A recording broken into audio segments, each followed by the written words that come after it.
and I'm feeling good.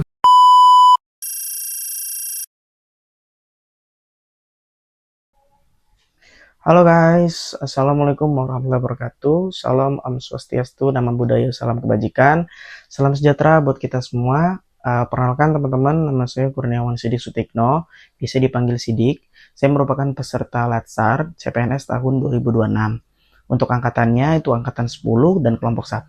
Untuk instansi saya itu dari Politala atau Politeknik Negeri Tanah Laut, untuk jabatannya sebagai dosen asisten ahli. Nah, pada kesempatan kali ini teman-teman, saya akan sharing tentang learning journal, terutama yang terkait dengan pembelajaran agenda 1. Nah, agenda 1 ini saya atau kami peserta nggak hanya belajar tentang teori, melainkan kita belajar tentang fondasi penting yang mengubah cara pandang saya sebagai seorang pendidik, yang mana dalam artian ini sebagai dosen dan juga sebagai abdi negara. Jadi, dalam video berdurasi beberapa menit ke depan, kita akan mengulas kembali materi-materi yang luar biasa daging yang telah saya pelajari, serta membagikan kesan dan pesan selama mengikuti proses pembelajaran dan pengerjaan tugas. Stay tune, oke?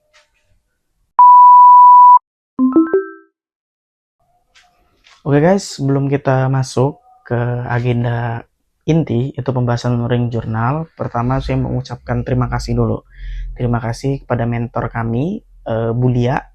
Terima kasih Bu atas materinya yang luar biasa, cara penyampaian yang enak, terus banyak diskusi, terus belajarnya juga gak tegang sambil bercandaan. Semoga ilmu yang Ibu berikan menjadi ilmu yang berkah untuk kami, dan insya Allah menjadi ilmu yang bermanfaat.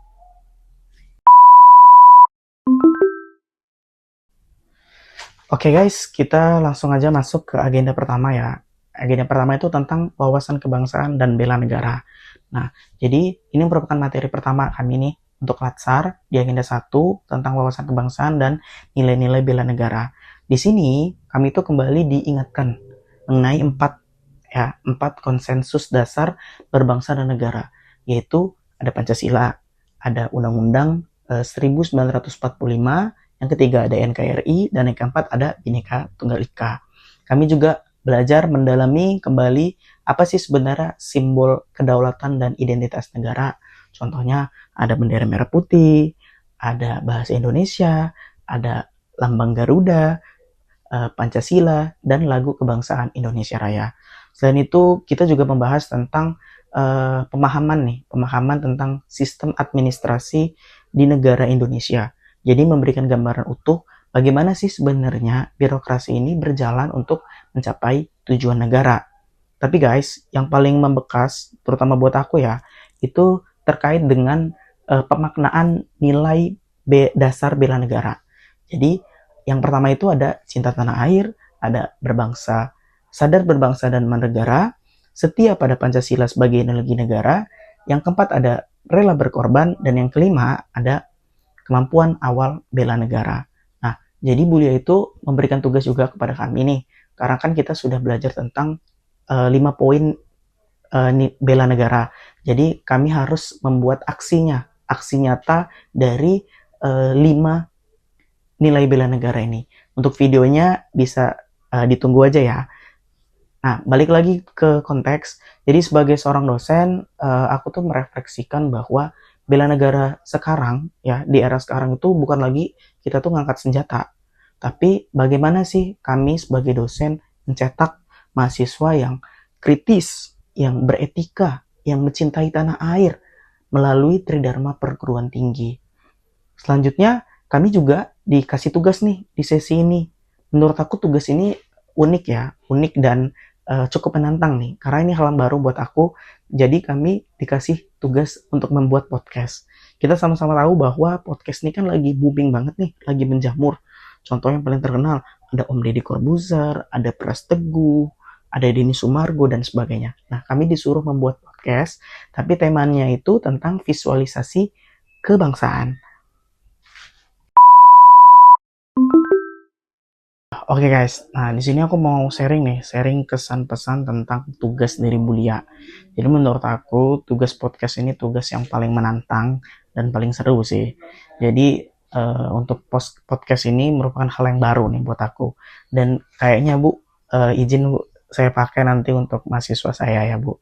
Nah, jadi menurut aku hal yang paling sulit di dalam podcast ini bagaimana sih kita beradaptasi ya, karena kan untuk kelompoknya ini kita ketemu dengan orang-orang baru nih. Bagaimana kita beradaptasi, bagaimana kita kenal dulu ke teman-teman yang baru, eh, kita bisa ngamatin gimana sih sikap dari si A, si B, dan si C. Nah gitu.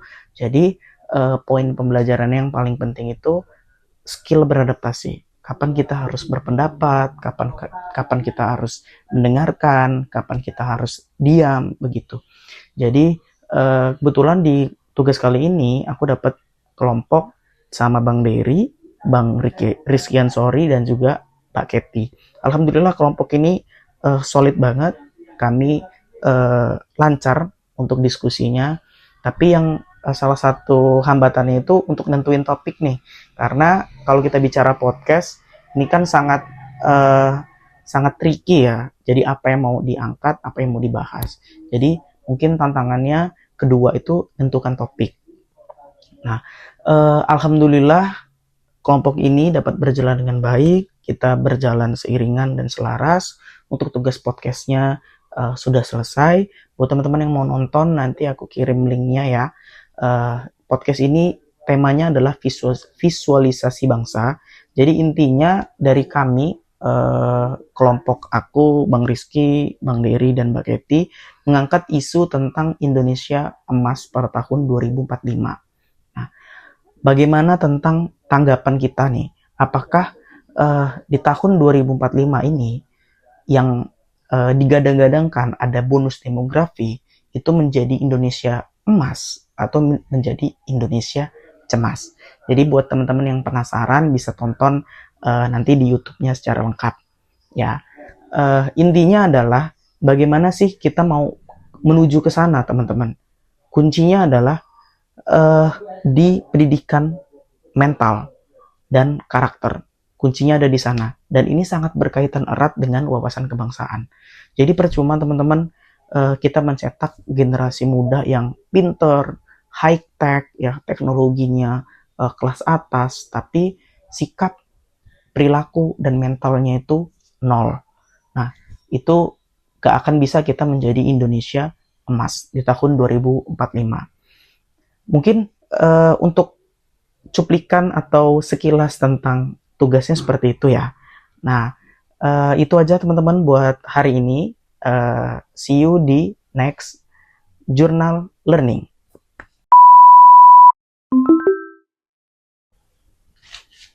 Halo guys, balik lagi di Learning Journal. Kali ini untuk topik yang mau aku sharingin itu tentang analisis isu kontemporer dan juga kebangsaan. Nah, jadi kita lanjut belajar tentang analisis isu kontemporer dan juga kebangsaan. Nah, kami ini diajak peka, ya, peka dan kritis terhadap lingkungan strategis melalui kerangka AGHT.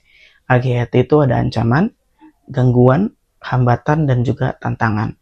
Nah, isu-isu yang dibahas itu isu-isu kontemporer ya, seperti korupsi, narkoba, terorisme dan radikalisme, money laundering, hingga kejahatan komunikasi seperti hoax dan cybercrime.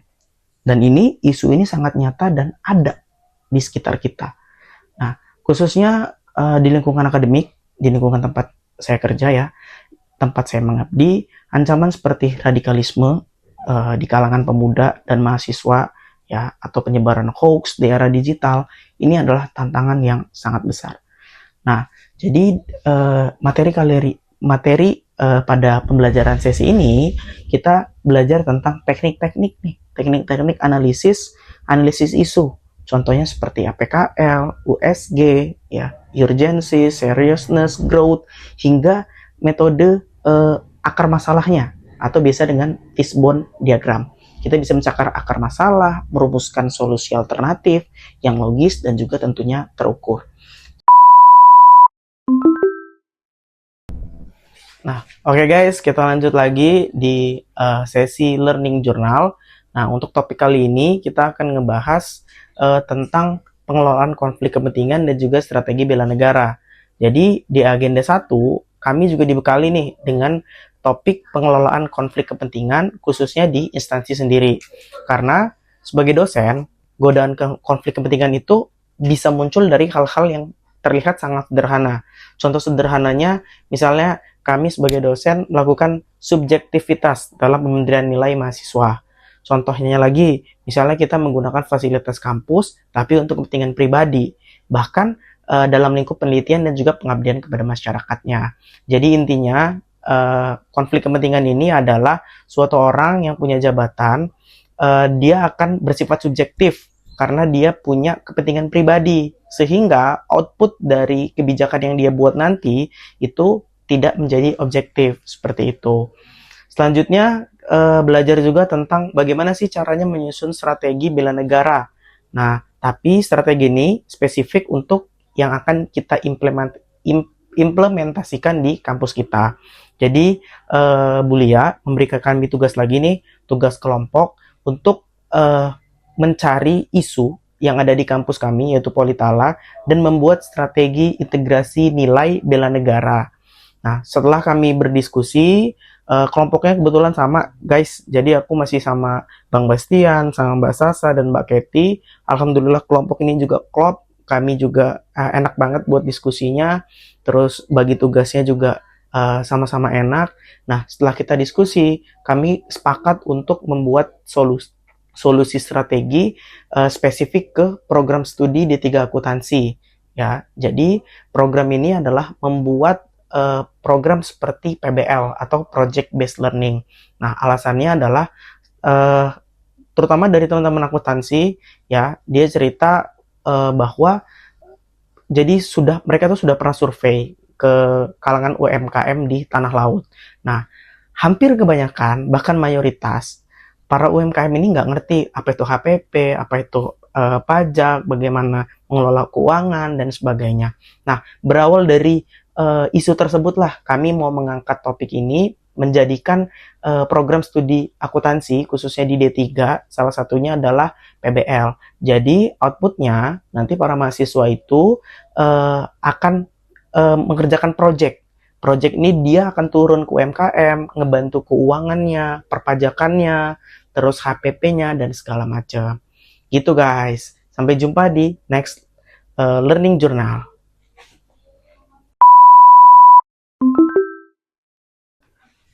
Oke, halo guys. Nah, di sini merupakan sesi terakhir untuk sharing sesi learning journal. Jadi di sesi terakhir ini kita banyak belajar tentang praktik lapangan nih. Contohnya kayak PBB, terus keprotokolan, etika, dan juga role play. Nah, kalau menurut aku, di sini tuh merupakan salah satu yang paling dinamis dan salah satu yang menantang nih. Contohnya tuh kita harus praktik langsung. Bagaimana sih terkait dengan keprotokolan, etika, terus peraturan baris berbaris atau PBB, serta role play pelantikan. Nah, jadi teman-teman semua, melalui PBB, kita itu bukan hanya fisik yang dilatih, tapi juga mental. Jadi, bukan sekedar bisa baris berbaris yang rapi, tapi esensinya adalah bagaimana sih kita menanamkan kedisiplinan, kekompakan, dan juga ketaatan pada instruksi. Nah, jadi kami juga melakukan role play pelantikan. Nah, selanjutnya juga belajar tentang etika, tata tempat, tata upacara, tata penghormatan yang benar-benar diuji. Belajar juga tentang etiket. Nah, etiket itu kan terkait dengan sopan santun ya. Bagaimana kita berbicara, bagaimana kita berdiri, bagaimana kita ngobrol, dan sebagainya. Selanjutnya juga kami belajar nih, bagaimana menempatkan diri dengan pantas dalam acara-acara resmi kenegaraan ataupun acara kampus gitu. Selanjutnya kami juga belajar tentang sesi menilai, ya, asesmen pribadi dan juga rekan sejawat. Menurut aku ini pengalaman yang luar biasa.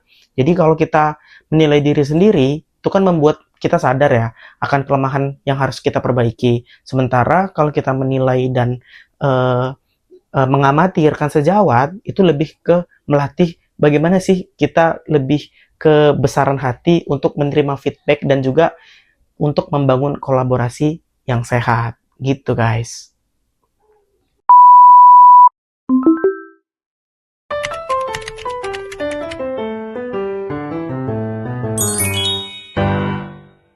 Ibu untuk kesan pesan selama menjalani Latsar.